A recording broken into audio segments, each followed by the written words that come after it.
Matter isn't dead dust. I don't know what it is. I have no idea what it is. Matter is what matters. There's a definition. That's a very weird definition. But what's real? Matter. It's like, okay, that's one answer. What's real? What matters is real. Because that's how you act. Okay, so that's different than matter. It's like, okay, what's the most real of what matters? How about pain? Why is it the most real? Try arguing it away. Good luck.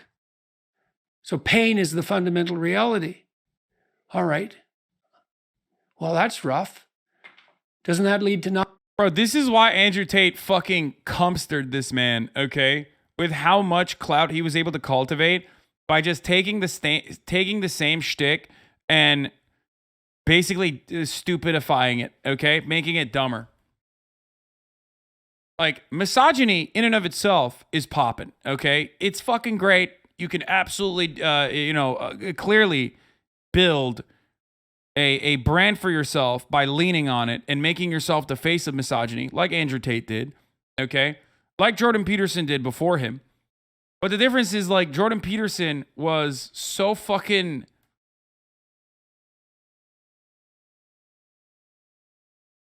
Jordan Peterson is so fucking boring and so, like, academic and so self-important that, there was always going to be an inevitable end to his shtick. He cries too much. Too much of a baby. Was he always as pathetic? He seems to be getting worse and worse. I think he has gotten worse as well from his all-meat diet, most likely. Hold on. Nihilism I gotta pee. and hopelessness. Gotta grab my food. Yeah, doesn't it lead to a philosophy that's antithetical towards being? The most fundamental reality is pain. Yes. Is there anything more fundamental than pain? Love. Really? If you're in pain, love and truth, that's what you got. And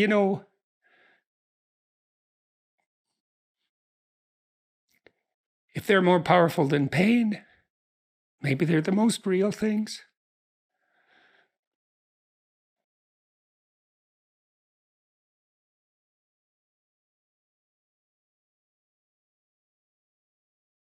I don't even know what the fuck he's talking about half the time, dude. I'm too stupid to understand where he's coming from, okay?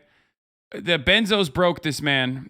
And guess what? I don't need to, but we will watch this entire thing. I do want to see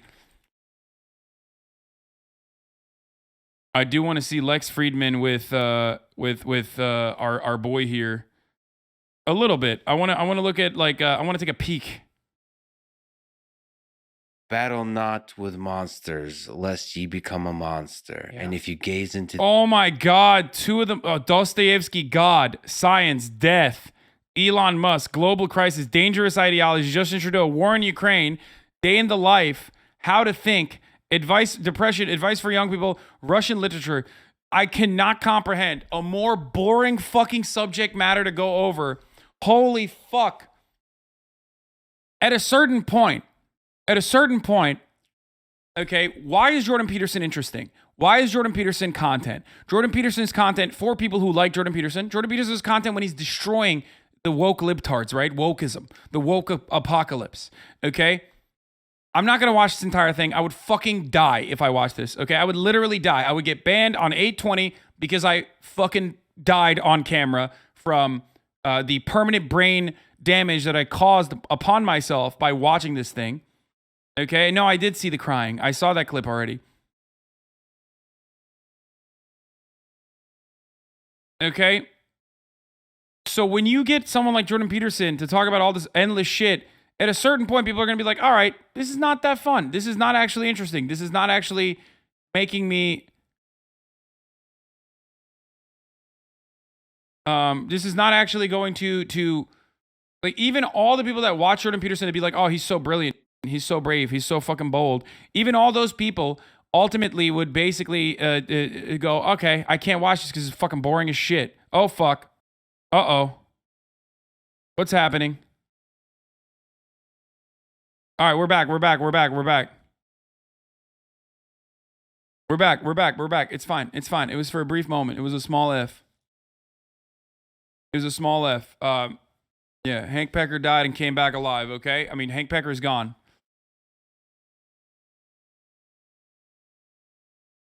Brief hiccup. Well, let me ask you one short-lived biological meat bag to another. Who is God then? My God, this is like the ultimate, like, smoking weed with like 2 freshman philosophy students. Oh, Jesus Christ, is going to make me fucking die. Hold on. Let's try to sneak up to this question if it's at all possible. Is it possible to even talk about this? Well, it better be, because otherwise there's no communicating about it, right? It has to be something that can be brought down to earth. Well, we might be too dumb to bring it down. It's not just ignorant, it's also sinful, right? So, because there's not knowing, and then there's wanting to know or refusing to know. Yeah.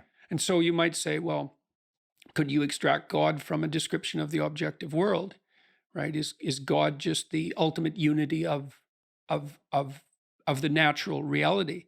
And I would say, well, in a sense, there's some truth in that, but not exactly, because God, in the highest sense, is the spirit that you must emulate in order to thrive. How's that for a biological definition? Spirit is a pattern. The spirit that you must emulate in order to thrive. So it's a kind of, in one sense, when we say the human spirit, it's that. It's an animating principle. Yeah. It's a pattern. Okay. And you might say, well, what's the pattern? Okay, well, I can tell you that to some degree. Imagine that, like you're gripped by beauty, you're gripped by admiration.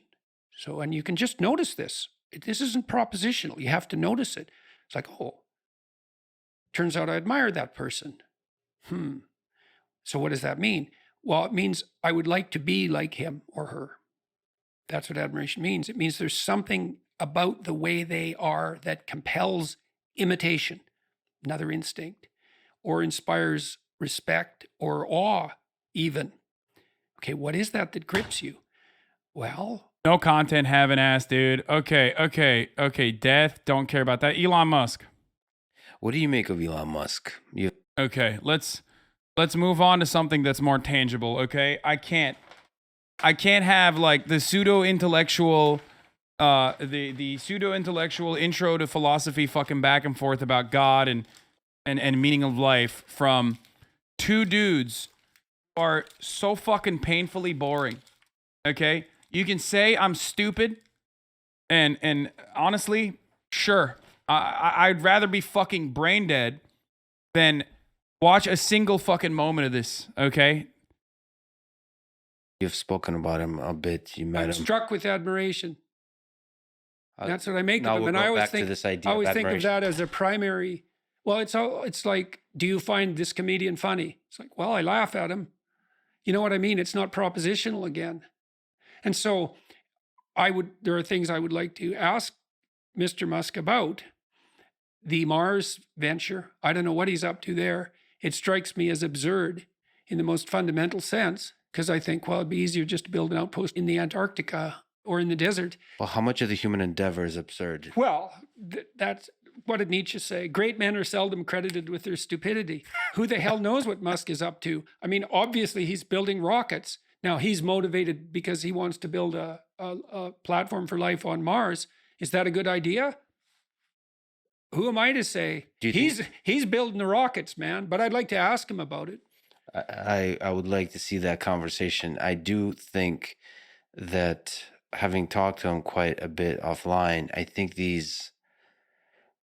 several of his ideas, like Mars, like humans becoming a multiplanetary species, could be one of the things that human civilization looks back at as, duh, I can't believe he's one of the few people that was really pushing this idea, because it's the obvious thing for society, for life to survive. Yeah, well, it isn't obvious to me that I'm in any position to evaluate Elon Musk.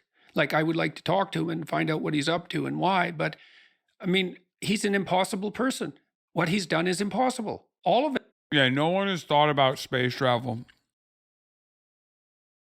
It's so crazy that Elon Musk invented the idea of wanting to live on other planets. It's crazy. It's like he built an electric car that works. Now, does it work completely and will it replace gas cars or should it? I don't know. But if we're going to build electric cars, he seems to be the best at that by a lot.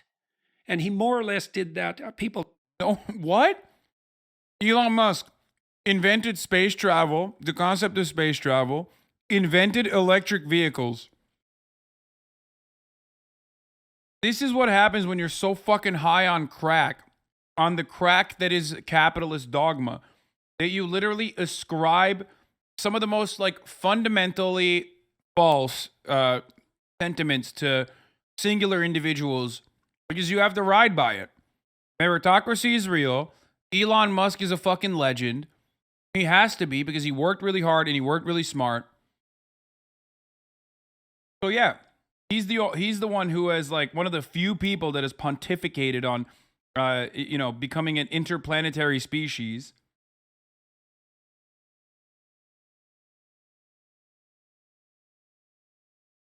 I feel like,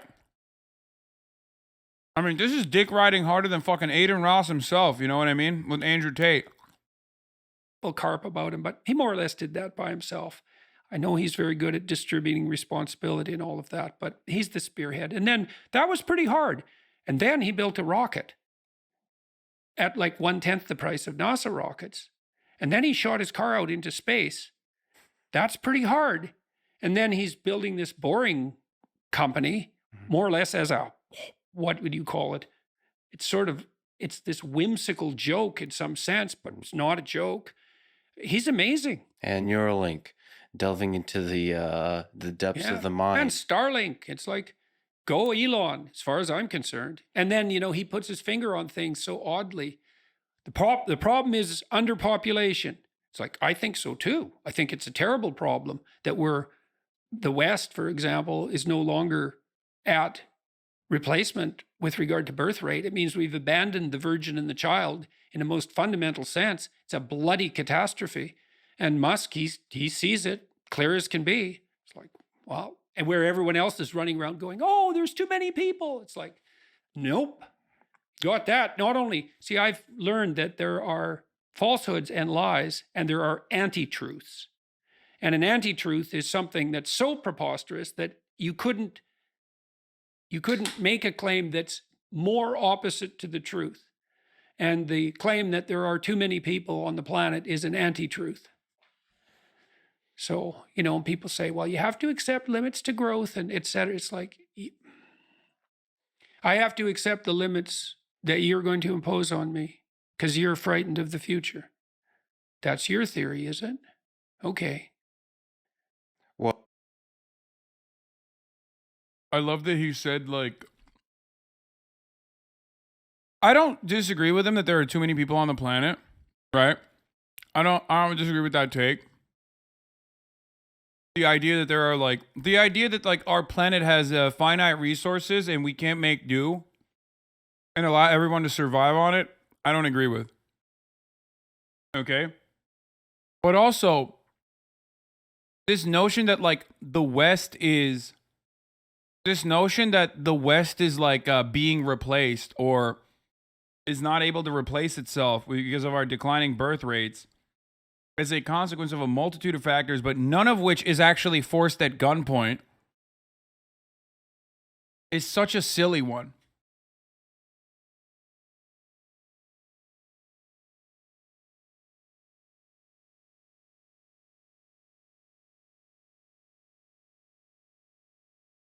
You said we're underpopulated. Yeah, I'm saying I agree with him against the notion that I agree with him. I do think we have enough resources for everyone and more people. It's a matter of distribution. I am not like a Malthusian eco-fascist, okay? I agree with him on that front. I don't agree with him when he talks about the West as this tangible concept that is in decline as a consequence of the birth rates being in decline. Okay? Like, who cares? Who cares if the West is like in decline? It's very stupid. You only care about that if you ascribe like a certain value to the West and you think it's somehow inherently superior to everything else. Okay? And you believe that there should be more people because otherwise, if there are less people, then it'll be overtaken by, lesser forces. Forces that do not deserve the superiority, but will gain it by sheer manpower.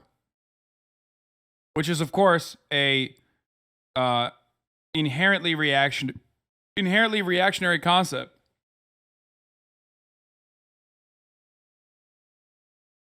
Okay? I don't agree with that. I do agree with avoiding the top of the hour ad breaks, though, because at the top of the hour, there's a 6-second ad break. And if you no longer want to see those ads, all you need to do is subscribe, which you can do for $5, or you can do for free with a Twitch Prime by connecting your Amazon Prime account to your Twitch account, where you get 1 free Prime subscription a month. Okay? Right on time, baby. You can also get gifted a sub. There's a lot of people on this planet. There's a lot of people in the chat that don't have subs. You can get gifted a sub if you're lucky. Here's the 1-minute ad break now. Well, it's an idea. It could be a right idea. It could be a wrong idea. I think anti-truth. Here, I'll tell you why it's the wrong idea, I think. So imagine that there's an emergency. Dragon. There's a dragon. And someone comes and says, there's a dragon. I'm the guy to deal with it. That's what the environmentalists say, the radical types who push limits to growth. Then I look at them and I think, okay, is that dragon real or not? That's one question. Well, I asked that question. Oh. Thank you, immediate threat. Oh, he's talking about like how climate change is fake because the oil and gas industry needs to keep producing output. I know myself every time I spend time alone. Is the apocalypse looming on the environmental front? Yes or no? I'll just leave that aside for the time being. I think you can make a case both ways for a bunch of different reasons. And it's not a trivial concern. And we've overfished the oceans terribly. And there are environmental issues that are looming large. Whether climate change is the card. Overfishing in the oceans is the funniest way to shift the responsibility away from the oil and gas producers, by the way. Jordan Peterson, most notably, became this like oil and gas lobbyist. It's very strange.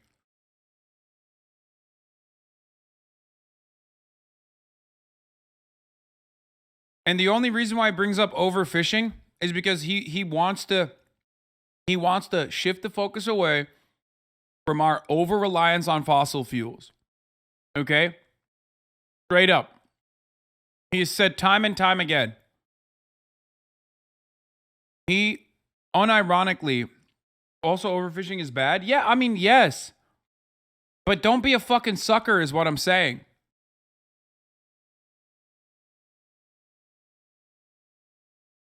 Cardinal one or not is a whole different question, but we won't get into that. That's not the issue. You're clamoring about a dragon. Okay. Why should I listen to you? Well, let's see how you're reacting to the dragon. First of all, you're scared stiff and in a state of panic. That might indicate you're not the man for the job. Second, you're willing to use compulsion to harness other people to fight the dragon for you. So now not only are you terrified, you're a terrified tyrant. So then I would say, well, then you're not the Moses that we need to lead us out of this particular exodus. And maybe that's a neurological explanation. It's like, if you're so afraid of what you're facing, that he's reducing the way to combat climate change back to individual responsibility by claiming that the only way to defeat climate change, anthropogenic climate change, is by stopping you from like eating burgers or whatever. He's not directly saying it, but that's what he's basically pointing to. But that is actually a complete mischaracterization, whereas lowering global emissions revolves around putting actual regulatory mechanisms in place against the oil and gas producers. And that is precisely what he doesn't want to openly state. Okay? He does not want to fucking mention that. Because, and I suspect this is the reason, he is backed by the oil and gas industry. He fucking always says shit that is a direct one-to-one, bar for bar, verbatim fucking regurgitation of what the oil and gas lobby says. Okay? All the time. It's wild. And I don't know why motherfuckers don't consider this. Like, I don't know why people can't see it. Okay? That you're terrified into paralysis and nihilism, and that you're willing to use tyrannical compulsion to get your way, you are not the right leader for the time. So then I like someone like Bjorn Lomborg or Matt Ridley or Marion Tupy. And they say, well, look, we've got our environmental problems. And maybe you could make a case that there's a Malthusian element in some situations. But fundamentally, the track record of the human race is that we learn very fast and faster all the time to do more with less. Yeah, the only way to deal with climate change is by killing half the population. And by half the population, I mean like the entire global south, so that the good half can survive. Yes, and we've got this. And I think, yes, to that idea. And I think about it in a fundamental way. It's like, I trust Lomborg, I trust Tupy, I trust Matt Ridley. They've thought about these things deeply. They're not just saying, oh, the environment doesn't matter, whatever the environment is. You know, the environment, I don't even know what that is. That's everything, the environment. I'm concerned about the environment. It's like, how is that different than saying I'm worried about everything? How are those statements different semantically? I've heard him say this before. It's really funny. It could be, I'm worried about human society. A lot of these complex systems are difficult to talk about because there's so much involved, for sure. Yeah, everything. And then these models, because people have gone after me because I don't buy the climate models. Well, I think about the climate models as extended into the economic models, because the climate model is... They do too, brother. What do you mean?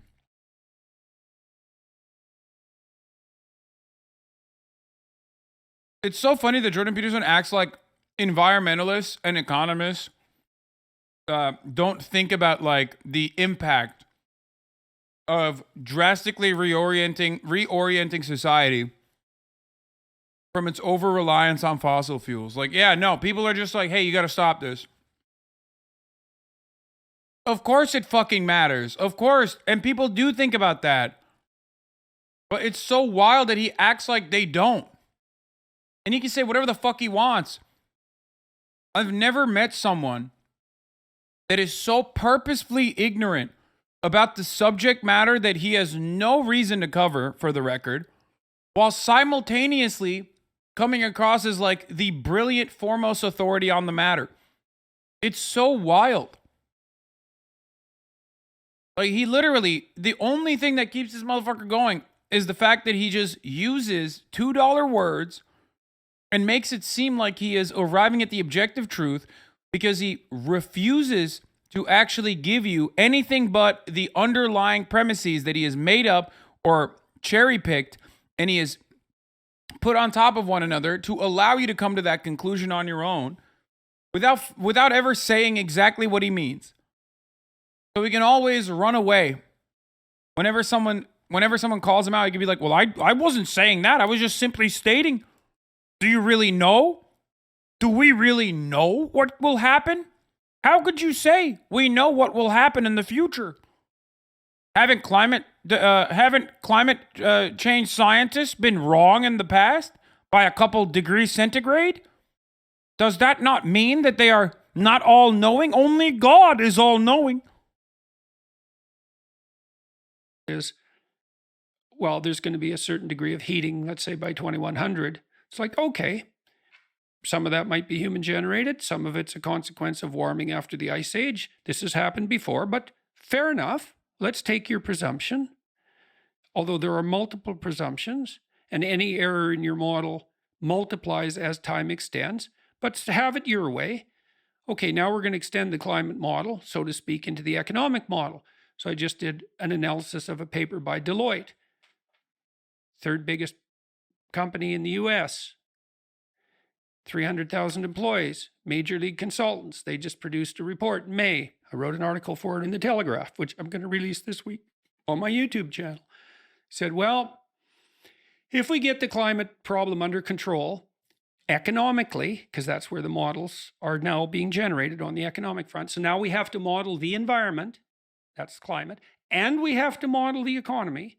And then we have to model their joint interaction. And then we have to predict 100 years into the future. And then we have to put a dollar value on that. And then we have to claim that we can do that, which we can't. And then this is our conclusion. We're going to go through a difficult period of privation, because if we don't accept limits to growth, there's going to be a catastrophe 50 years in the future or thereabouts. And so to avert that catastrophe, we are going to make people poorer now. How much poorer? Well, not a lot compared to how much richer they're going to be, but definitely, and they say this in their own models, definitely poorer than they would be if we just left them the hell alone. And wow, that's crazy, bro. And by the way, when they say people, they're talking about the GDP, or they're talking about the wealthiest corporations. Because it's not like you, the average fucking Joe, is going to be a hell of a lot poorer, because you're getting poorer regardless, while the economy is better than ever before. The United States economy continues to grow, and yet the social safety nets that you would normally have continue to shrink.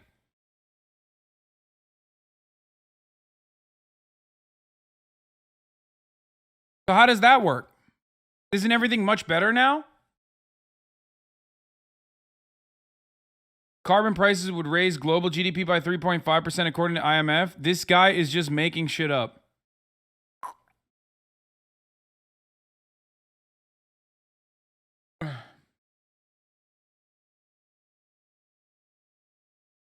Yeah, you already take pay cuts every year with inflation, but corporate profit margins are higher than ever before. So make that make sense. You are already becoming poorer. Do people think that we can't survive with a lower GDP, not realize that we did, in fact, survive with a lower GDP at every other point in human history? GDP does not need to continually rise. Yeah, I mean, that's, get excited at the prospect of, everyone will dunk on this. Because under a capitalist system, of course, you have to consistently grow. You have to keep growing. There's no point in time when you can like put a stop to that at any given moment. And so then I think, okay, poorer, eh? Who?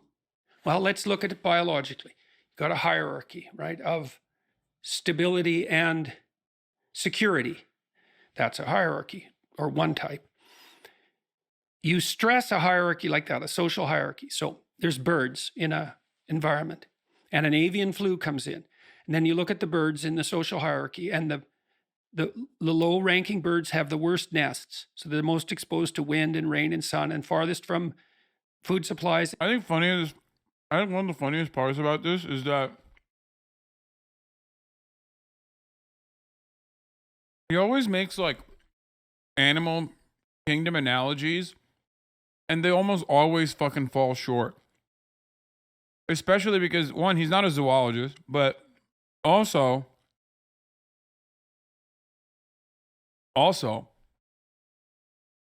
like, the animal kingdom is so fundamentally different, like, from animal to animal, species to species, and certainly different than human beings, which do have some intrinsic values that are so fundamentally different than the rest of the species that you could ever talk about, that, like,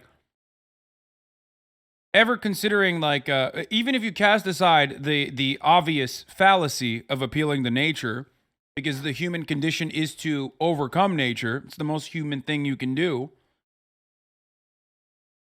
Even if you point it to, like, fucking, like, Jordan Peterson's insanely anti-trans narrative, it's like, if you were to turn around and talk about how natural it is to be trans by pointing to seahorses. It's like the seahorse.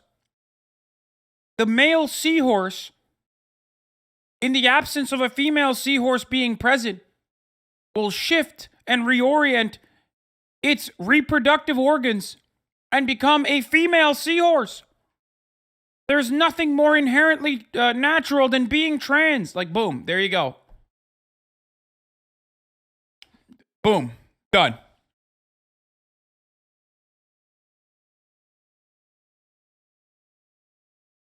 And most exposed to predators. And so those birds are stressed, which is what happens to you at the bottom of a hierarchy. You're more stressed because your life is more uncertain. You're more stressed. Your immunological function is compromised because of that. You're sacrificing the future for the present. An avian flu comes in and the birds die from the bottom up. That happens in every epidemic. You die from the bottom up. Okay. So they say when the aristocracy catches a cold, the working class dies of pneumonia. All right. So now we're going to make people poorer. Okay. Who? Well, I also do additionally love some of the biggest advocates of capitalism unironically using one of the fundamental problems within the capitalist organization of the economy as a reason for its continuation. That's always the best, where they're like, oh, well, when the aristocracy catches a cold, the working class suffer and die from pneumonia. Yeah, I wonder why that's the case. Okay, solve it, bitch. No, you can't. You must not. You must continue doing capitalism and more of it. we know who we make poor when we make people poorer. We make those who are barely hanging on poorer.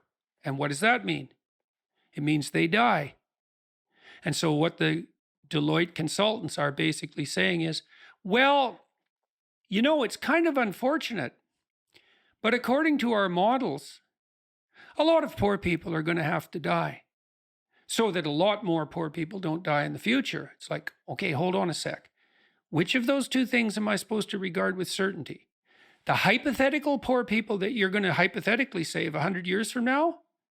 Or the actual poor people that you are actually going to kill in the next 10 years?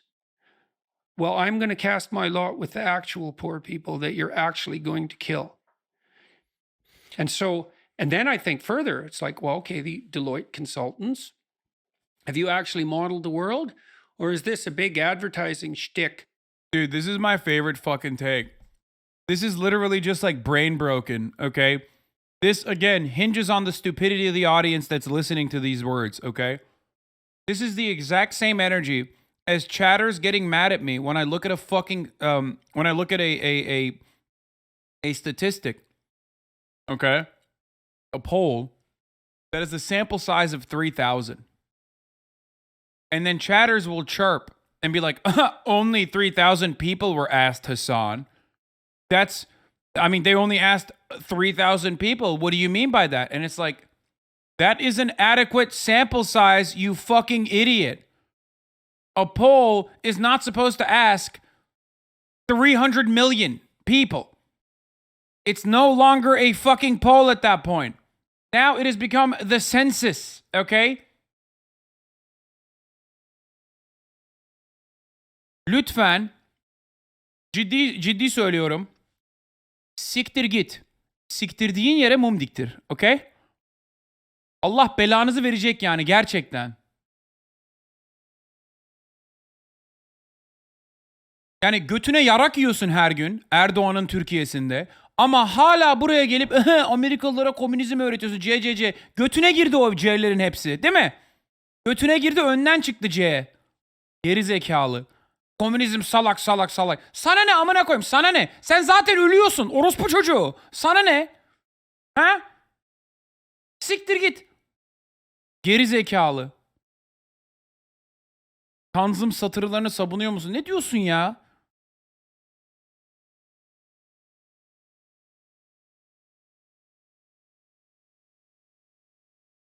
Senin gibi dallamalardan dolayı zaten Türkiye devamlı sikiliyor amına koyayım. Gel burada bana bağır. Geri zekalı. Designed to attract your corporate clients with the demonstration that you're so intelligent that you can actually model the entire ecosystem of the world, including the economic system, and predict it 100 years forward. And isn't there a bit of a moral hazard in making a claim like that? Just a trifle, especially when. So I talked to Bjorn Lomborg and Michael Jan last week. I accepted the UN estimates of starvation this coming year. 150 million people will suffer food insecurity. Food insecurity. Yeah, food insecurity. That's the bloody buzzword. Famine. Well, Michael Jan thought. I wonder why.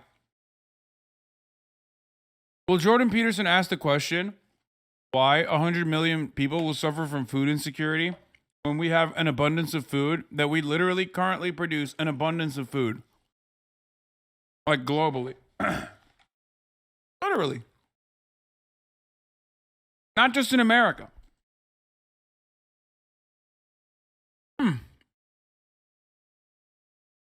I wonder how that works. I wonder if that has something to do with the current state of affairs, the current organization of the economy, the way that it works.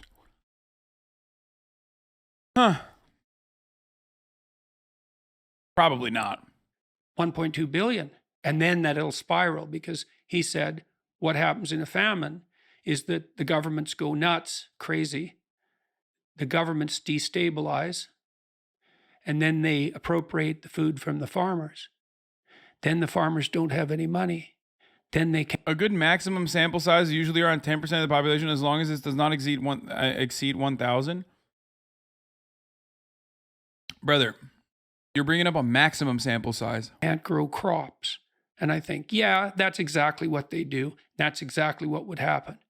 And so Jan told me 1.2 billion, and then Bjorn Lomborg said the same thing. I didn't even ask him. He just made it as an offhand comment. So let me ask you about the famine of the 30s. Yeah. Do you think in Ukraine? In the Ukraine. Oh, yeah. Fun. Similar, a lot of the things you mentioned in the last few sentences kind of echo to that part of human history. The hole in the door. Do you? Which no one knows about. Well, now I've just spent 4 weeks in I don't know if no one knows about that, bro. Ukraine. Oh, yeah. There's different parts of the world that still, even if they don't know, they know. Yeah, right. They feel history runs in the blood. The Dutch knew, in some sense. They had a famine at the end of World War II, and part of the reason the Dutch farmers are so unbelievably efficient and productive is that the Dutch swore at the end of World War II that that was not going to happen again. And then they had to scrape land out of the ocean, because Holland, that's quite a country. It shouldn't even exist. The fact that it's the world's number 2 exporter, you know that it's the world's number 2 exporter of agricultural products, Holland. It's like, I don't think it's as big as Massachusetts. It's this little tiny place. It shouldn't even exist. And they want to put, here's the plan. Let's put 30% of the farmers out of business. Well, the broader ecosystem of agricultural production in Holland is 6% of their GDP. Now, these centralizing politicians think, tell me if I'm stupid about this. Take an industry. You knock it back by fiat by 30%. Now, it runs on like a 3% profit margin. Now, you're going to kill 30% of it. How are you not going to bring the whole thing down, the whole farming ecosystem down? How are you not going to impoverish the transport systems? How are you not going to demolish the grocery stores? You can't take something like that and pare it back by fiat by 30% and not kill it. I can't see how you can do that. I mean, look what we... What does Jordan Peterson think is going on with the Dutch government?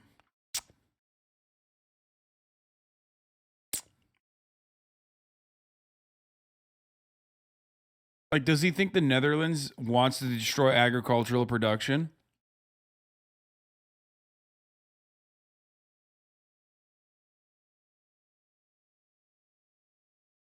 Like, do you think they are deliberately fucking doing that? Or is he simply taking the side of the incredibly wealthy farmers in this circumstance, specifically because they're ostensibly against the government taking any sort of fucking rollback on carbon production?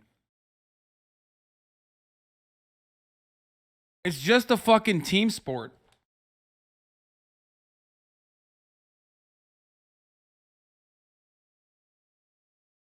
That's all it is.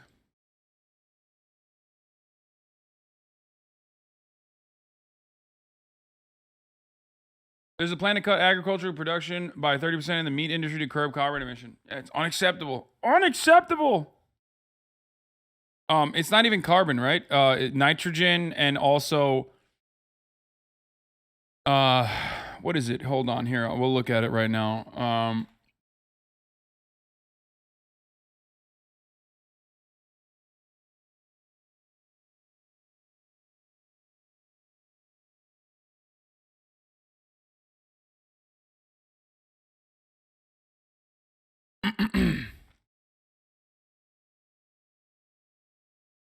Okay, where is this? Oh, this is from 2019. This is too old.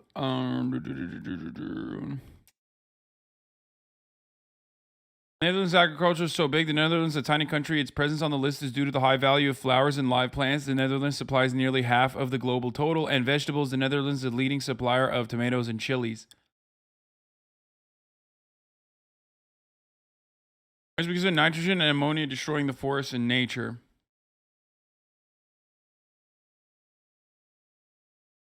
Netherlands is number 2 because of flowers. The 2019 thing is the same shit. This moron didn't hear about it till now because it didn't become a talking point. Okay. Here, let's look at this.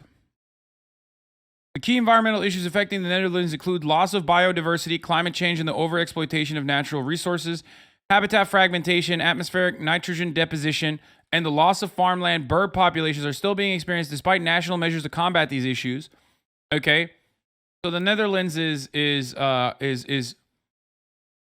breaking down the delicate ecosystem as a consequence of overproducing. Several of these problems have arisen as a result of the Netherlands' extensive agricultural transport, which has been greatly developed in the recent years.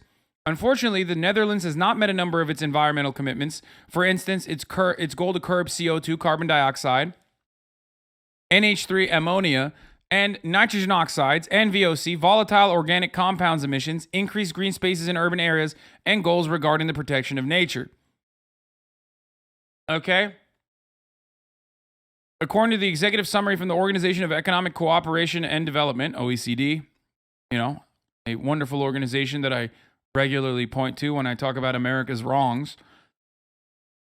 It's necessary for the Netherlands to improve the cost effectiveness of its environmental policies. By the way, OECD only has one fucking method.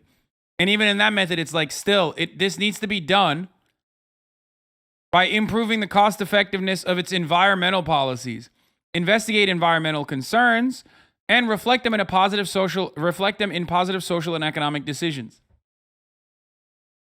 These issues seem to be at the forefront of Dutch citizens' minds, as it was reported that in 2017, 81% of Dutch citizens expressed concern about the effects of plastic pollution, and 83% of Dutch citizens were concerned about the impact of chemicals on the environment.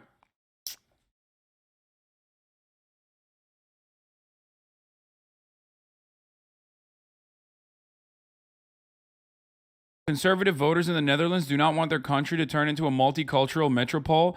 Yeah, that's pretty funny to say that because it already is. When you're on the European continent, it is very difficult for you to not be multicultural. I think what they mean by multicultural is no Muslims, but even in that situation, it's too late, okay? Especially when you are the Netherlands and you are kind of, we're really big into the spice game and the slavery game, and therefore colonized entire fucking nations, and then, brought those people that you colonized back to the Netherlands. So that is precisely what happens. You could say no black people all you fucking want, no Muslims all you fucking want, but ultimately, they're there already. And that's also part of the reason why you have good food to begin with, okay? That's part of the reason why you have like at least some level of culture to begin with.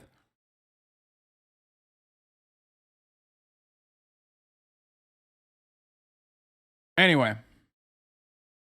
Don't forget, farmers in the Netherlands are like little bourgeoisie, heavily subsidized, insanely rich, overwhelmingly white. Oh, farmers in the Netherlands, 1 out of every 5 farmer in the Netherlands is a millionaire. 1 out of every 5. That's insane, dude. These motherfuckers are selling flowers like crazy. Diversity is not a strength. Bob Stopper. Bitch, listen to me. Unless your cousin fucking parents gave you some serious diagnosable genetic conditions as a consequence of ritualistic and systematic inbreeding, don't fucking talk to me about how diversity is not a strength. Okay? I don't even know how you're able to fucking type when you only got 3 fingers on your fucking hand.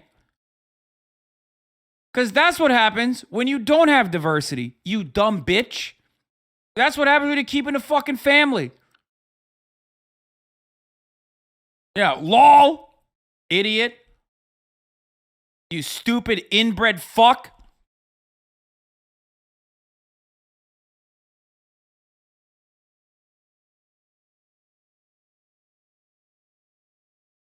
Least ableist Hasan take? Yes, I know. I am such an ableist for saying that making sure that your gene pool is diverse is actually a good thing and not a bad thing in the way that like ultra-nationalist white supremacists claim it is. I know. It's incredibly ableist of me to say that cousin fucking leads to diagnosable medical conditions.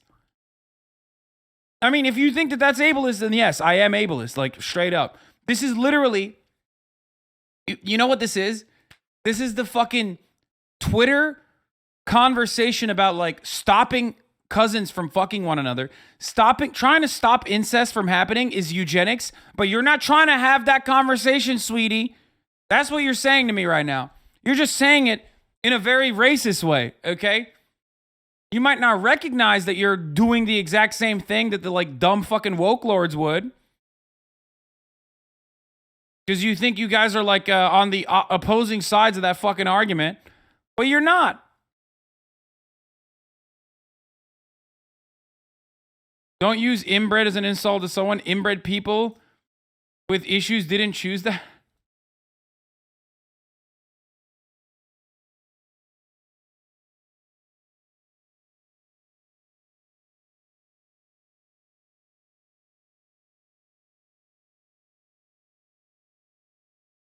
That's a meme, right? Please, please, please tell me that's a joke.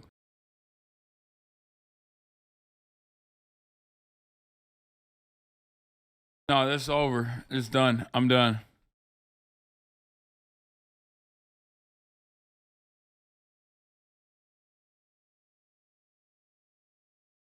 It's true, lol. I've seen 3-fingered people.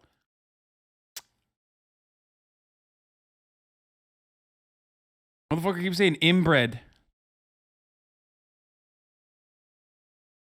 Like with an M.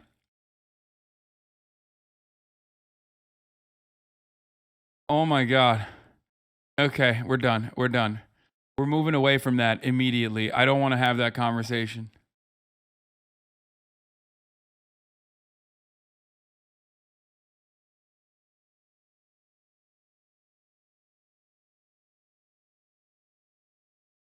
There's just no way to ever use any kind of pejorative. Every pejorative will ultimately be used towards some kind of fucking medical condition, okay? You ultimately will arrive at, don't say stupid because you're belittling people with mental issues, you know what I mean? With a cognitive decline. We did with the COVID lockdowns. We broke the supply chains. Have you tried buying something lately? You can't, and aren't the Chinese threatening Taiwan at the moment? What are we going to do without chips? So I don't know what these people are thinking. And then I think, okay, what are they thinking? Well, the Deloitte people are thinking, aren't we smart? And shouldn't we be hired by our corporate employers? It's like, okay, too bad about the poor. What are the environmental? This is such a funny way to, like, environmental justice unironically revolves around helping people who have been fucked over by the endless growth model of capitalism that destroys environments, specifically targeting the working poor. Okay? And Jordan Peterson, instead of addressing any of those underlying realities like fucking Cancer Alley or the existence of like toxic pollutants in the water supply of like many of the marginalized communities or whatever, or what that kind of impact has, what that kind of like consistent, never-ending growth model has had on the hyper-exploited global south, third world. Instead of fucking mentioning any of that, he's like, yeah, we're going to kill those guys. We're going to kill them harder. We're killing them now, but we're going to kill them so much harder. What do you mean, bro? We're killing them right now. This is supposed to literally work against that. Because anthropogenic climate change, as we have seen already, has created conditions where extreme weather conditions are like once in 1,000-year extreme weather conditions are happening annually. Okay? And it's going to continue to increase. And what happens if a fucking hurricane hits a wealthy neighborhood? That wealthy neighborhood will always be rebuilt.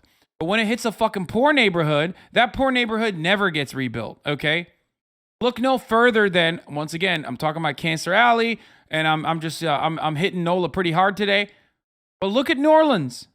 In the aftermath of Hurricane Katrina, there are still desolate buildings that have been marked by the government for demolition that they still have not fucking built, that they still have not rebuilt. Look at Puerto Rico in the aftermath of Irma. Poor people all around are already getting fucked over by anthropogenic climate change, and it's only going to get worse. Thinking. We love the planet. It's like, do you? We love the poor. Do you? Okay. Let's Look at pit Haiti. the planet against the poor. Who wins? The planet. Okay. You don't love the poor that much. Do you love the planet? Or do you hate capitalism? Let's pit those two things against each other. Oh, well, it This argument is so fucking stupid. turns I'm out sorry. we actually hate capitalism. How can we tell? Because you're willing to break it. And you know what's going to happen? So what's going to happen in Sri Lanka with these 20 million people who now have nothing to eat? Are they going to eat all the animals? Are they going to burn all the firewood? They're stockpiling firewood in Germany. It's like, so is your environmental globalist utopia going to kill the poor and destroy the planet? And that's okay because we'll wipe out capitalism. It's like, okay. Yeah, the dragon and the fear of the dragon drives ideologies, some of which can build a better world, some of which can destroy that world. Now, what do you think of that theory about trustworthiness? If the dragon that you're facing turns you into a terrified tyrant, you're not the man for the job. Is that a good theory? It's an interesting theory. Let me use that theory to challenge, because what does terror look like? Let me turn the tables on you. You are terrified, afraid, concerned about the dragon of something we can call communism, Marxism. Am I terrified of it?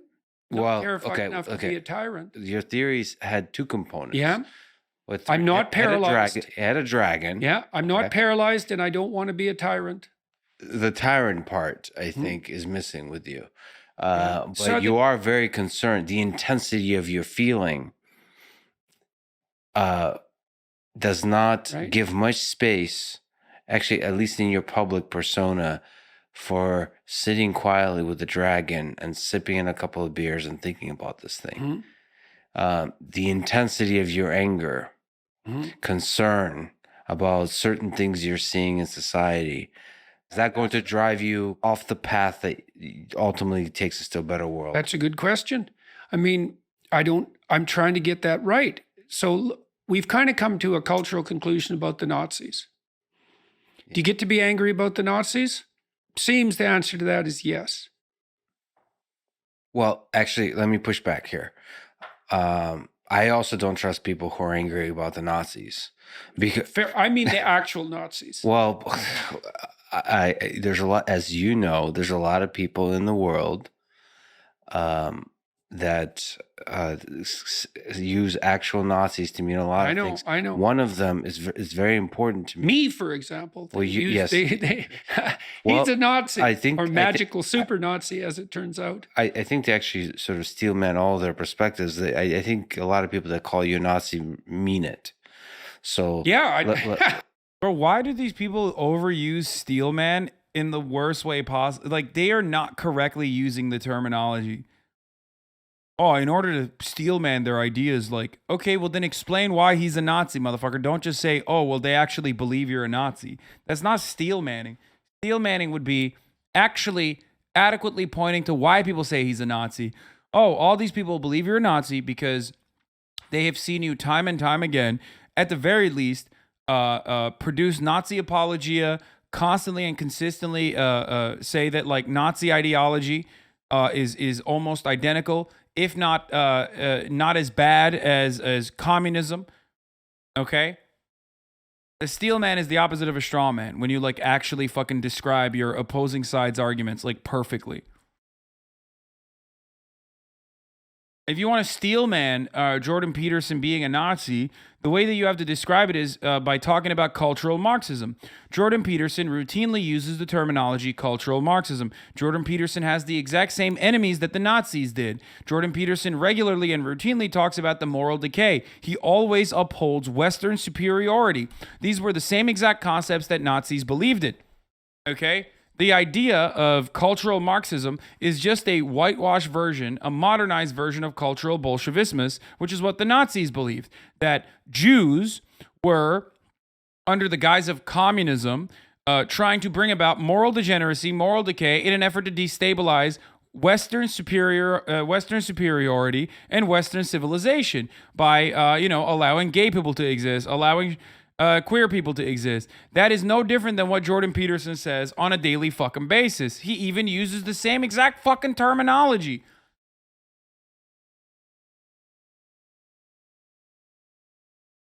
That would be a steel man from Lex, but he's not going to do that. I'm like, aware of that. There's an important thing there, though, because I went to the front in Ukraine. Yeah. And a lot of the people that lost their home or their kind of that got to interact a lot with Russian soldiers, Ukrainian people that interacted with the Russian soldiers, they reported that the Russian soldiers really believe they're saving the people of Ukraine in these local villages from the Nazis. I understand, yeah. So to them, it's not just that the Ukrainian government has, or Ukraine has some Nazis. It's like it has been, the idea is that the Nazis have taken over Ukraine and we need to free them. This is the belief. Yeah. So this, again, Nazi is still a dragon that lives. Yeah. And it's used by people because it's safe to sit next to that dragon and spread any kind of ideology you want. So I just want to kind of say that we have agreed on this particular dragon, but I still don't trust anybody who uses that. Yeah, one. but we have issues with boundaries, right? No, it's so this is a very complicated problem, right? Yeah. So Rene Girard believed that it was a human proclivity to demonize a scapegoat and then drive it out of the village. And yeah. Wait, but that's okay. But he does that with communism. He does that with socialism. He never stops doing that with whatever he is described as the woke moralists. Like, if that's a universal value that you're going to point to and say that, like, that's what the Russians are doing, well, you're fucking doing it all the time. What do you mean? I've thought about that a lot. We need a place to put Satan. Like, seriously, this is a serious issue. Should he be inside the village or outside? Well, maybe he should be inside you. Right? That's the fundamental essence of the Christian doctrine. It's like Satan is best fought on the battleground of your soul. And that's right. Oh, that's just, I mean, you're on crack, dude. That's just like, I don't know. This is why I'm always, you have to be really into fucking God to listen to a dude like this and go like, man, he's really spitting right now. Like this is why I always say, like, when you go full God, when you go God mode, like, you're just going to lose a big chunk of your audience. Even if you try to philosophize the existence of God or organize religion and like reduce it back to like its symbolism and how it manifests itself in your everyday existence, like, you go full God mode, like, most people are gonna be like, okay, dude, you sound like you are undergoing like a mental health problem. Okay, you sound like you're having like a paranoid schizophrenic attack or something. And I feel like Jordan Peterson, back in the day, at the very least, did like a decent job of trying to oversimplify Christian doctrine and Christian conservatism, and basically turned it into like, oh well, you know, we're just experiencing it in our everyday lives all the time in ways that you can understand. Now he's just like, Satan is inside of you. That's what you need to do. You need to constantly battle the Satan inside of you. That's right. Can you actually put words to the kind of dragon that you're fighting? Is it communism? It's the spirit of Cain. Yeah. Can you elaborate? Well, What the spirit of Cain is? Even fucking Lex Friedman's laughing at this. Holy shit. so after Adam and Eve are thrown out of paradise for becoming self-conscious, or when they become self-conscious, they're destined to work. And the reason for that, as far as I can tell, is that to become self-conscious is to become aware of the future. Never forget what I said. You're just like, Bible weebs are just weebs, okay? But instead of like learning everything about fucking One Piece, they learned everything about the Bible. And at least One Piece is like making people happy. You know what I mean? At least it's like content. Bible's got some content too, but like the most avid One Piece fan still kind of recognizes that it's not real. You know what I mean? Luffy or whatever, like human beings are not actually made out of gum.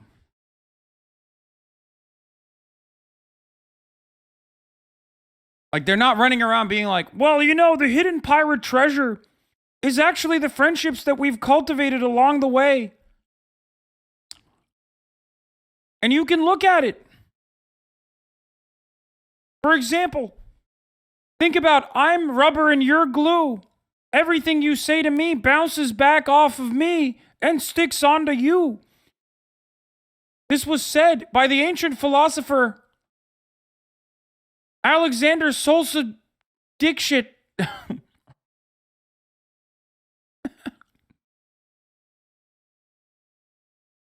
And you can tell that even back then, they had the supreme understanding that human beings can actually be made out of rubber.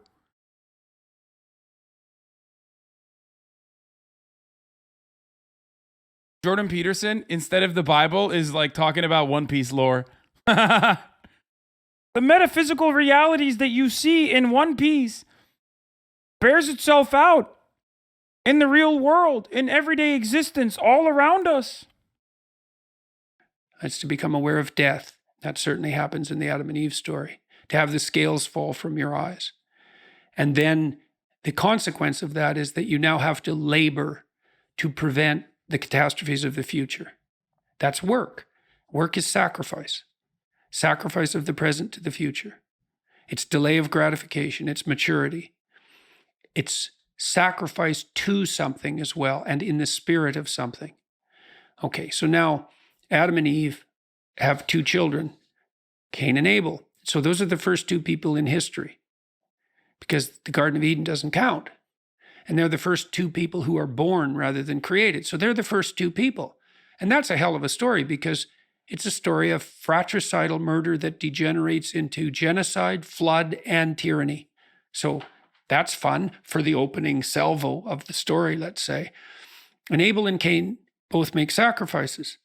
And for some reason, Abel's sacrifices pleased the fucking moron. They toiled in paradise. That's why Eve hated it. I'm a Bible weeb. Yeah, you see, the original dragon of chaos was Eve.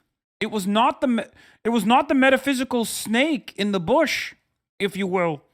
It was Eve's own volition. Even before, Eve never said thank you for being born out of Adam's rib cage as a piece of barbecue. Eve, as the dragon of chaos, wanted to go shopping because women be shopping. That's in the Bible. Women be shopping for apples from the tree. Women always making shit hard for the men, am I right? Here, I'll turn it fluidly from Jordan Peterson over to Andrew Tate, okay? Like, Jordan Peterson describes it like that, right? The true dragon of chaos was the woman, Eve, who cast all men into eternal damnation by toiling the ground rather than living in the heavenly garden that God intended for humans to be in. Why? Because of female hypergamy.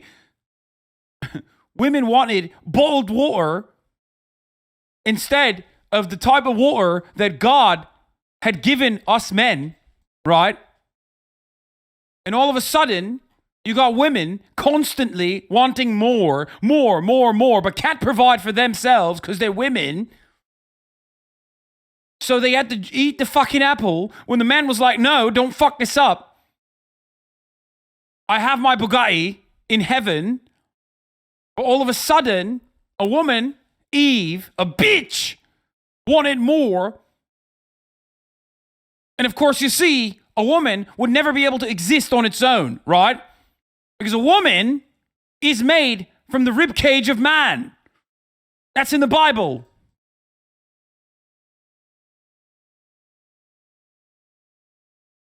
Top G is God. That's right.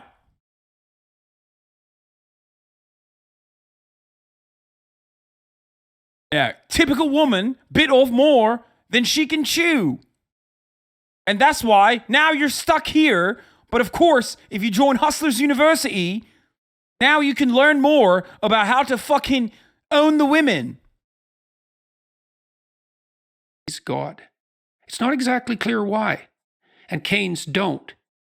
Now, there's an implication in the text that it's because Cain's sacrifices are second rate. God says that Abel brings the finest to the sacrificial altar. He doesn't say that about Cain.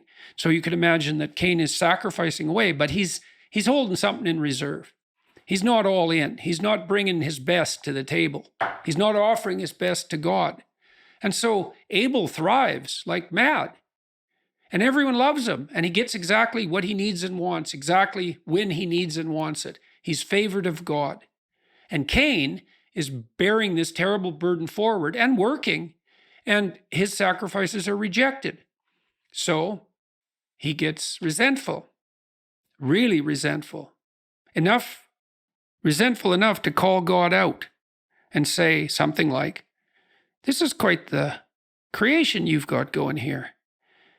I'm breaking myself in half and nothing good's coming my way.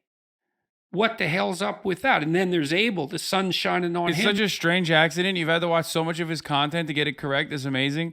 It's amazing. Or I'm just giving myself a brain disease for your entertainment. Every day. How dare you? It's like, okay. But this is God that Cain's talking to. And so God says what Cain least wants to hear, which is what God usually says to people. I love that they talked about dangerous ideologies and then went directly into Justin Trudeau. I don't want to watch the rest of this, dude. I can't. It's so stupid. The question might be... Here, he gives us some brief insight into the creative process that allows him to come up with these deep word thoughts. So I have the question. The question might be something like, put your house in perfect order before you criticize the world. Okay. What does that mean exactly? What does house mean? What does put mean, that active verb? What does perfect and order mean? Why before you criticize the world? What does it mean to criticize? What does it mean to criticize the world? How can you do that properly or improperly? So I have the question.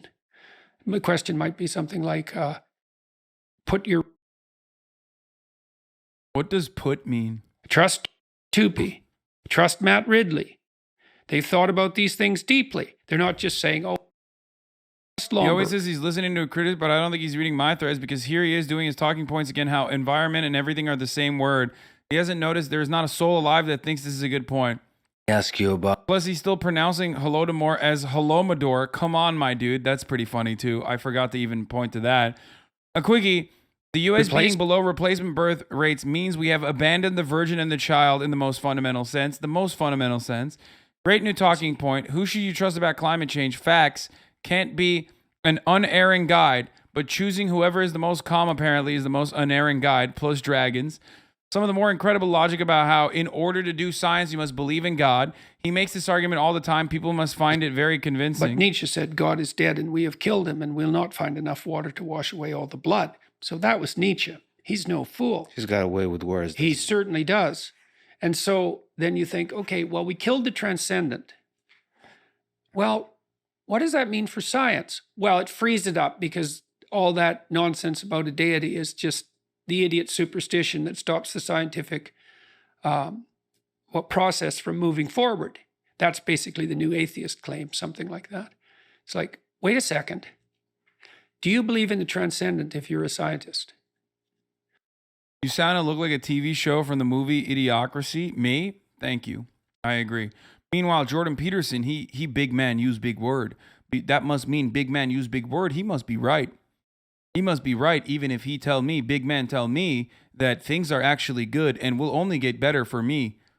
I no think critically. Big man use big word. He think critically for me. Which is good. I smart just like big man using big word. You no use big word. You know big man. You might be big physically, but you know big brain. Like Jordan. Jordan big brain. Why? Because big brain confused me, my little brain.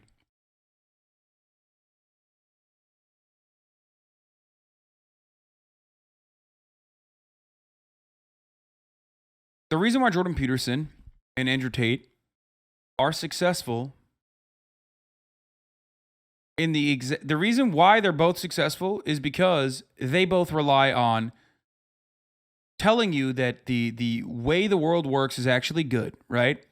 That pre-existing forms of oppression, pre-existing hierarchies are good. Okay? Misogyny, patriarchy, white supremacy, they subtly tell you all this reactionary shit. And the reason why they're successful or their personalities are at least like appealing to a broader population is because that population is very insecure. Insecure men in general. People like Jordan Peterson because they're insecure about their own intellectual desires. They're insecure about their own intellect. So they look to someone like Jordan Peterson to be like, he's filling all the holes. He's giving answers to things. I want to trust him because he seems like a smart guy. The reason why people look at Andrew Tate and say he's actually brilliant, he's a good orator, he's a good narrator of the frustrations I feel, is because, again, you're insecure about your masculinity, you're insecure about your own manhood, and you look to someone like Andrew Tate who represents himself as the beacon of masculinity.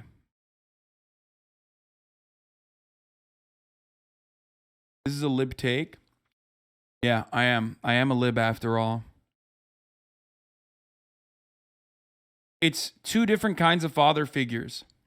Of course, Andrew Tate is significantly more appealing because people ultimately are going to get bored of Jordan Peterson. Whereas Andrew Tate is at least like entertaining and dumbs down his rhetoric for you to understand. It's the difference between George W. Bush and Donald Trump. Well, not George W. Bush, but like it's the difference between Jeb Bush and Donald Trump. They both advocate for the same shit. Donald Trump just dumbs it down, so he's more charismatic. So more people love Donald Trump than they love George Bush. Or not George Bush, Jeb Bush.